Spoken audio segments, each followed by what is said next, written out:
How's it going, RJ? Good morning, Ready? brother. All right, we're back at it. Curington Now here. We're here with a special guest. On this show, we bring on successful entrepreneurs, individuals to talk about how they live fulfilling lives, pursue their careers, and pursue their passions, and attain success. Today, we have a dear friend of mine, and we're doing things a little bit different than interview style. We're in the gym today. We're in the gym. And again, like I said, we have a realtor today who's not just a realtor, a Renaissance man. The guy does it all. From the Chicago area, went to the University of Illinois, is a Fighting Illini, and we're gonna really dig in deep today.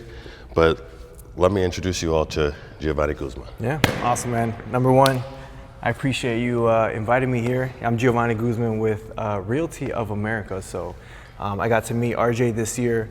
It's been a pleasure really working with him and even getting to know him as an individual, as a friend, and establishing that partnership and friendship. 2024 has been great to us, and really more than anything, I see 2025 being amazing. And yeah, this is gonna be fun. Hopefully I win. It's gonna be a challenge. I hope you guys know he's a D1 basketball player with back in the day with the People don't know that. People don't know that. People don't know that, and I'm willing to take the challenge. And he's really good. So we're gonna, talk, ask a few questions, and then have a game of horse. So, I want to ask you, a question, Gio, before we get started. How'd you get started in real estate? That's a phenomenal question. As he makes the first one, right? I'm already shaking in my boots here, but yeah, real estate. You know what? It's funny because I would love to say real estate found me. More than anything, I kind of always had it in the back of my mind to do it, and more than anything, just kind of from an investor standpoint, I did want to purchase properties and rehab them, and provide a home ownership to some other individuals, and also kind of walk away with some profit. But my parents are really good at doing things themselves, building. My dad does HVAC, so I very much knew and had experience with properties, also the dynamics of what work goes into it. It's really, you need the funds, right? So I think, having them and having them teach me the ropes, and seeing them more than anything put work into our property that we ended up getting, that taught me a lot. And I think I was able to learn financial freedom through that. They bought their property back, when the crash kind of happened. And then after that, it's been 10, 15 years, and they have a lot of equity, so they're sitting on a good amount of retirement money if they ever decide to sell that. And it's a phenomenal success story that's taught me a lot. And for me, it's like, how do I replicate that for times X for so many families that I know, people in my community? So it's great. I love it, and it's kind of my jump start to real estate. And here I am as an agent, working with Mr. Curington. Your dad is awesome, by the way, and it is funny, like, we do what our parents do, and parents leave really good traits, and I think that they left that hard work and entrepreneurship trait with you. My next question is, you do a lot, and real estate wasn't the first thing you started doing. You were in the shoe business. Yes. Among other businesses. Yeah. Tell us a little bit about that. Yeah, so a little bit about the shoe business. I had a shoe store right before this, and kind of into my transition of becoming a real estate agent. It's very similar, ironically, to the real estate market. The way I was kind of studying shoes and how they kind of go up and down in price, when to buy, when to hold, when to sell. Right. It's identical to the real estate market. Right. It's an investment. It's an investment. That's the way I looked at it, right?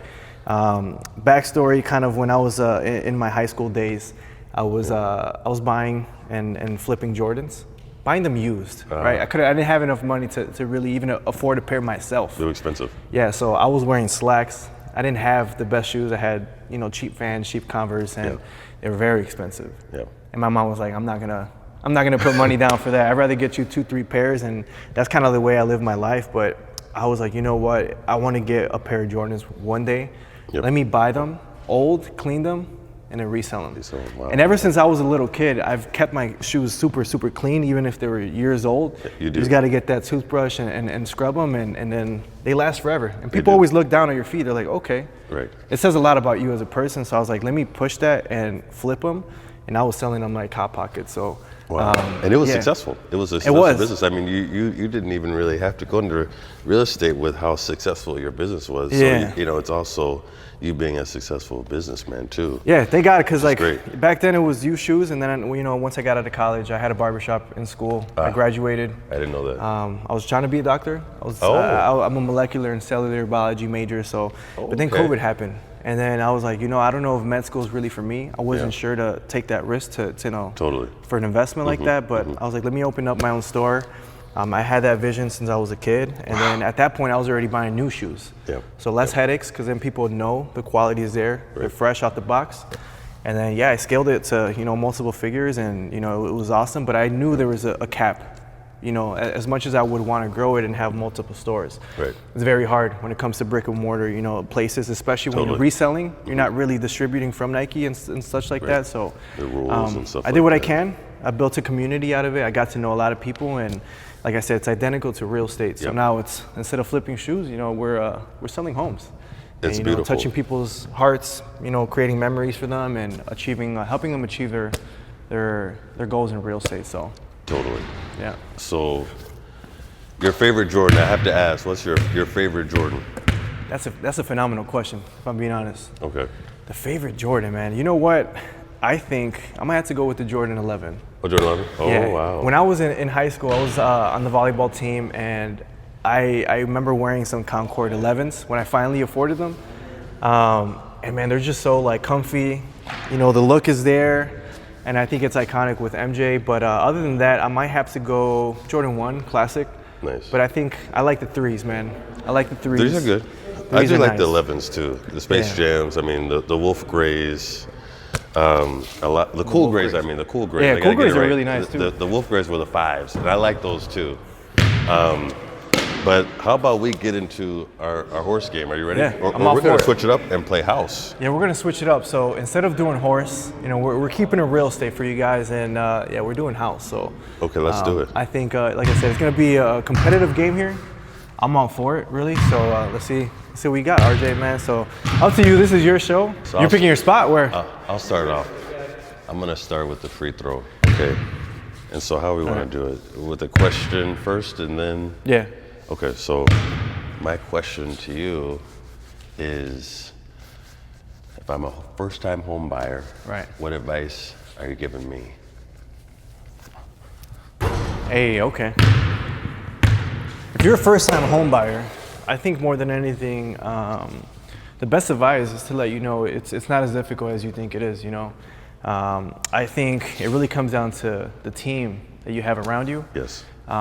Just like if I was an NBA GM, I'm picking my team and making sure I got somebody that's really gonna make sure they can do the job well, right? It starts from the realtor, from the attorney, from the lender, and so forth.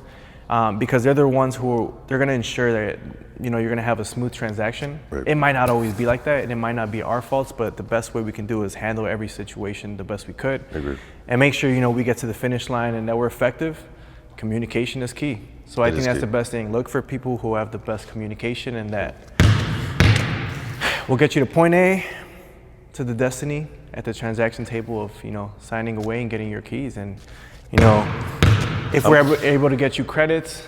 I'm with you. Well, if you have a good team, good shot. If you have a good team, then it's less margin of error. Yeah, so, for sure. When you have someone that's not as good, then you may have accidents down the road. So I agree with you.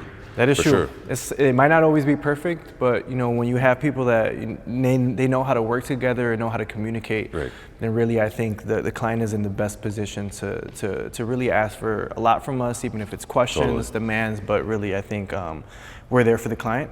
Yes. And I think it's giving 5-star service more than anything, and making sure they're at ease, that they're comfortable, and that they're not stressing, because a lot of agents aren't really there for their clients. And sad to say, but sometimes the position the client is in worry, and they're scared, and I get how it is. It's intimidating. So we are professionals. We are professionals, yes. Now, you have a question for me? I do have a question for you. Hit me. So back to kind of how we were talking about you being D1 over here at DePaul, and I see you making this shot over here. Just like, you know, how you had to guard Jalen Brunson versus Villanova. What do you think has been, you know, the toughest challenge for you as an attorney, or the toughest, you know, deal you've had to go through? Now, Jalen Brunson, he was a very peculiar player. Yes, because he was a lefty. He's a lefty, and he's strong as a bull and crafty. Yes. And, you know, he had really good fundamentals. And those Villanova teams were really hard to play against. But I'd say in a legal standpoint, in the deals that I have dealt with, it's really with title issues, clients, home buyers, investors that maybe aren't ready. You know, they just go right into it.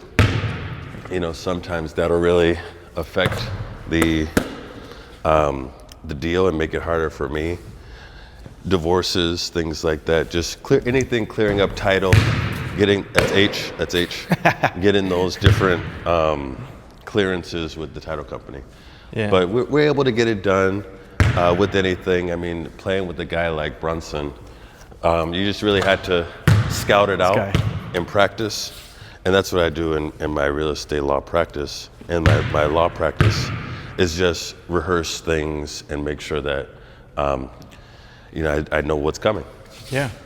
And then I can navigate it and defeat that battle. I like that. Champion mentality for sure. Let's see if we make this one at least. No. I'm already down too. Another question for me. So we were talking about teams. Yes. You have your team that you were talking about, the real estate attorney, the lender. How do you think that benefits the client when you have a team that you've assembled? Yeah, I mean, it really comes down to who you work with, and really who you work with matters.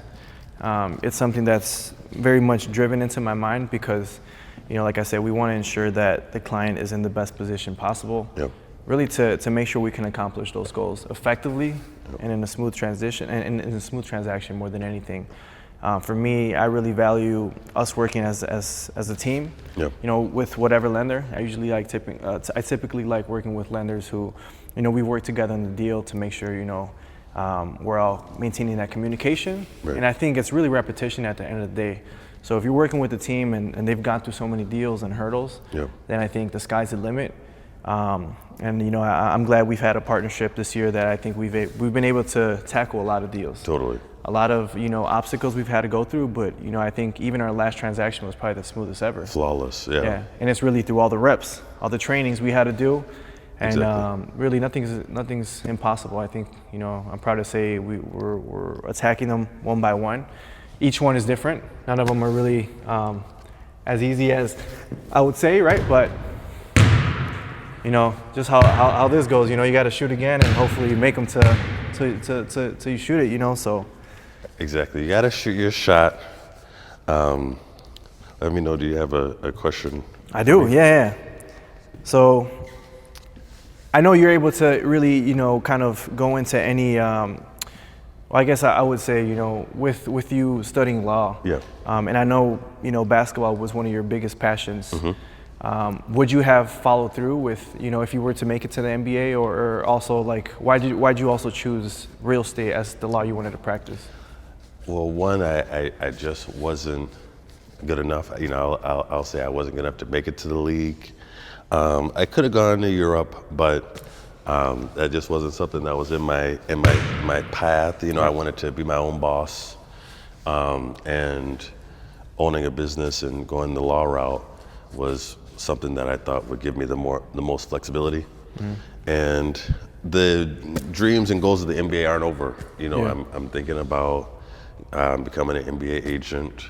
Okay. And so that'll be something in the following episodes that I'll follow up on. But that's something that, you know, because I still do have that passion for the game. Yeah. It's funny because I've even contemplated the agent aspect of it, because it's I really like the NBA. I follow basketball a lot, and I know you do as well. So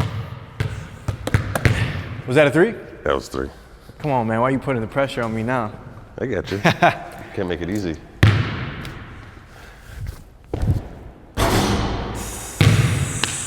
That's that you? Yep, that's you.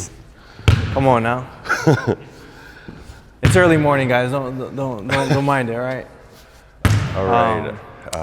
I do have a question. So, you know, you do a lot. I mean, you're working really like 24 hours a day. When you have your off time, what do? I know you play guitar. Like you're good at guitar, man. Yeah. What else do you do to kind of decompress after? To decompress, man. You know what? 2024 has actually been very, very tough. You know, and I think I put that pressure on myself more than anything. Because I also, you know, I work serving wine, and I'm very much, you know, interested in like to really know about it and talk to people about it, you know, network also. But really, I find myself busy at the office, you know, doing showings, being with clients. So it is a jam-packed day. Yes. But I do have a couple things, you know, to unwind. I'm not one much to kind of go out and really, you know, go to the bars and clubs and stuff like that. So I think I like being at home. I'm a homebody. You know, even though I'm a little young. Good shot. I'm younger. It's okay, but you know, I think I like being home and playing guitar. You know, I'm very much into music. I was in a few bands when I was younger, and you know, play guitar, I can sing, play drums and stuff like that. So I think now I've been kind of working and building my studio and just kind of, you know, playing around and just learning some songs. I'm a family man, so for sure, I like spending time with my dogs. I think that's what brings me happiness. I'm an only child too, so my furry friends are really the only friends I have, and not the only friends, but really my brothers and sisters, I would say, right? Which is funny to say, ones. but they'll never. Close ones. They'll never. What's the saying? They'll never leave you. You know, your dogs. Yeah, you know, which is they'll true. Never abandon you. They're man's best friend. Man's best friend, 100%. So yeah, I like doing that. I'm also like a reader. You know, nothing wrong with reading. Thank God he misses one. Big into reading, and just kind of, you know, just I'm big on videos too, you know, like learning different things. I just kind of like learning a lot of things and just, you know, spending my time wisely. You know, it's really about who you spend it with. Can't knock a shot to save my life here, brother. You do a good job with that, like managing your time with family and doing what you love. I mean, you'll see me skateboarding and going on the bike, and I like going to the gym, even basketball. Like, I really like doing this a lot too. I'm a little older now, so my body hurts, but we're trying. Know, right? No, seriously. I mean, I feel like doing those things, being with family. That's Lefty. Being with. Was it really? Yeah, that was Come Lefty. on, man. Being with family, and just enjoying those things and pursuing your passions. I think that's this. And pursuing your passions, those things make you live longer. So yeah, 100%. That's incredible. Now, do you even have a letter to start with, or no? No. Come on, man. Oh no. We can't go that close now. Come on, this is. Yeah. So I guess if we're really talking about music and such like that, I'd love to hear who are your top 3, top 5 musical artists of all time. Okay, so I have a wide array of music that I like. And number one has to be, and this is going to surprise you, Tame Impala. Really? Okay. He's an indie type of artist, and I mean his music just is psychedelic, but it's also 100%. like very. I mean the lyrics and everything, all of it combined, just really gets me going. It got me through a couple of just challenging moments where I was doubting myself and things like that, and it got me over the hump. And no better way to do that than with beautiful music, and his music's incredible. And so he plays all the instruments. Exactly. Yeah, so I always like that. I was inspired by that too. Oh, you know? Oh, good. Yeah, no, of course. I mean, good. That's kind of what my vision was if I were to ever drop music, like I can play all the instruments and just make it all kind of be cohesive. So I love that, man. Yeah, that's one, right? 2, Frank Sinatra. Okay. Just classic. Really anything smooth like that. He's one of the top artists that I like. I do like that we're jazz people too. Like I like that. Every closing, exactly. We're always playing some jazz and doing something. So I like that. I feel like I listen to jazz every day. So that's awesome. Yep. I mean, Brazilian jazz, just things to just really, really calm the mind. And then of course my guy, I'm a Drake fan. I do love Drake. Okay, he's up there. I like that. You like Drake? I do, man.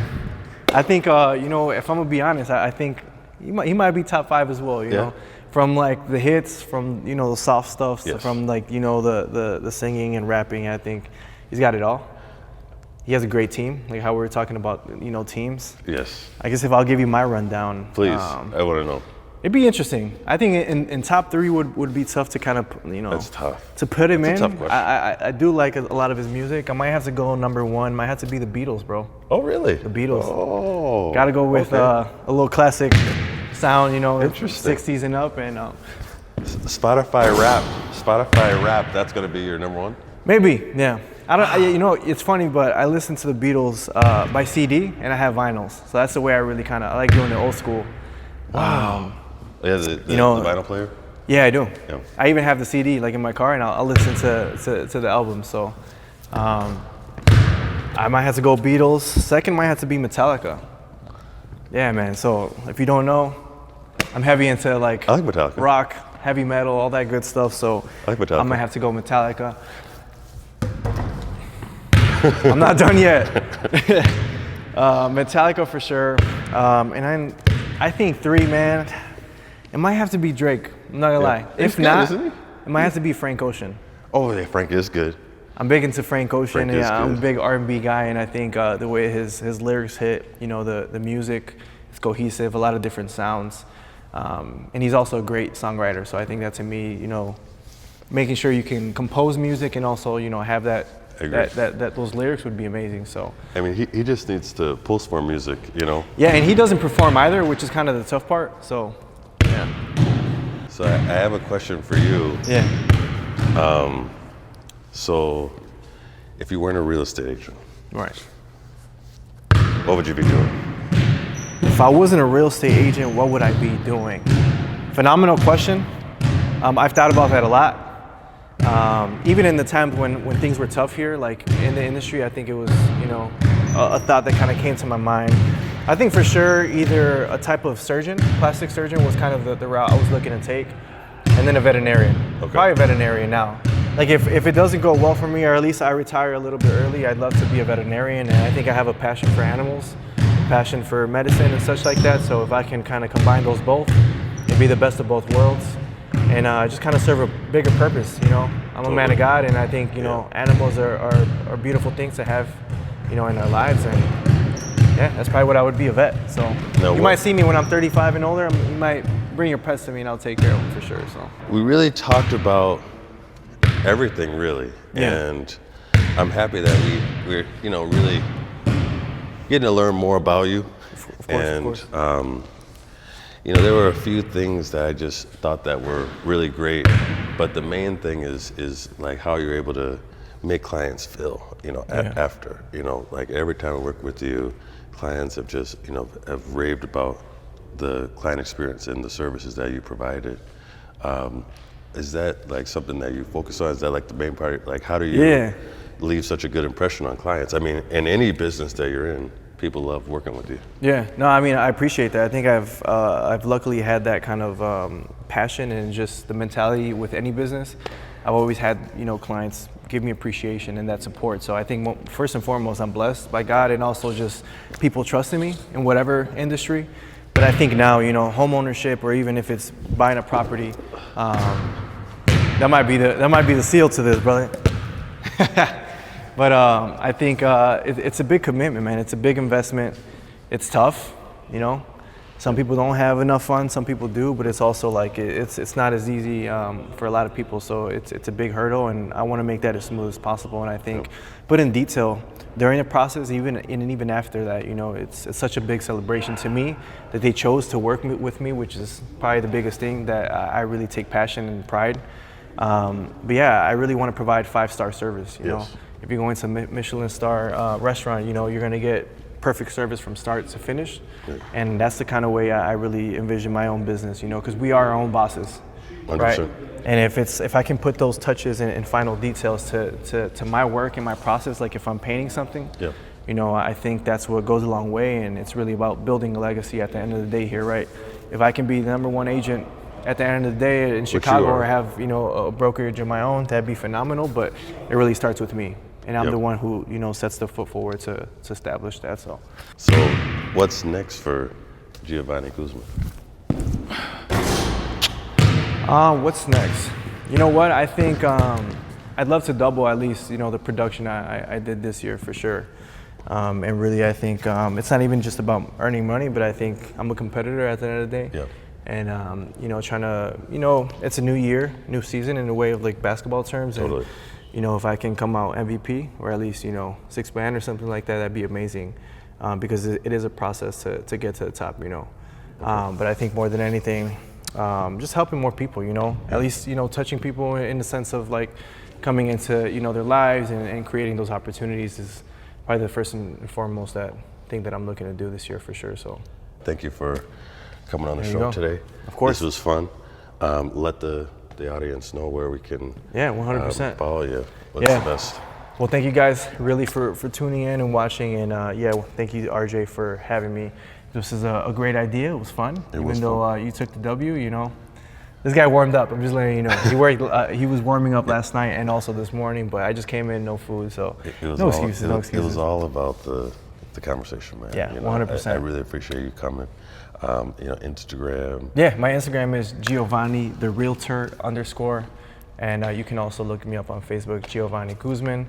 Like I said, I work with Realty of America, so anything you need, you can give me a call, and we can help you either get your first home, your next investment, and we're a great team. So I would say I'm looking forward to the future. You can reach me at 773-732-0345, Gio, RJ, and we'll make sure we get the job done 100%. So. Appreciate everyone tuning in. We're Yes, logging sir. out. Yeah, there you go. Hey, brother. Yes, sir.